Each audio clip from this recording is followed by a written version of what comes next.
Inkooseen suunnitellaan massiivista terästehdasta, jota markkinoidaan vihreänä. Suunnitellun terästehtaan ympäristövaikutusten arviointiraportin YVA-raportti mukaan päivittäiset päästöt ilmaan on arvioitu olevan 3200 kilogrammaa päivässä.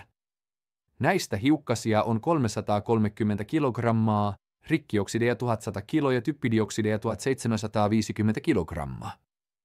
30 vuoden aikana tämä tarkoittaa, että yhteensä noin 3,6 miljoonaa kilo hiukkasia, 12 miljoonaa kilo rikkiyhdisteitä ja 19 miljoonaa kilo typpioksideja päästetään ympäristöön. Näillä aineilla on dokumentoituja vaikutuksia sekä ihmisten terveyteen että ekosysteemeihin. Tutkimukset osoittavat, että pitkäaikainen altistuminen näille saastepitoisuuksille voi johtaa kroonisiin terveysongelmiin, kuten hengitysvaikeuksiin, syöpään ja sydän- ja verisuonisairauksiin. Lapset ja ikääntyneet ovat erityisen alttiita näille vaikutuksille.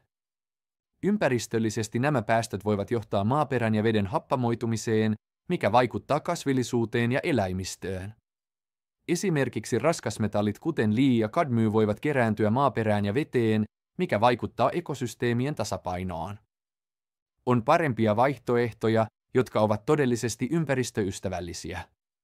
Investoimalla nykyaikaisiin, kestävään teknologiaan ja uusiutuviin energialähteisiin voimme luoda teollisuuden alan, joka ei ole vain taloudellisesti elinkelpoinen, vaan myös ympäristövastuullinen.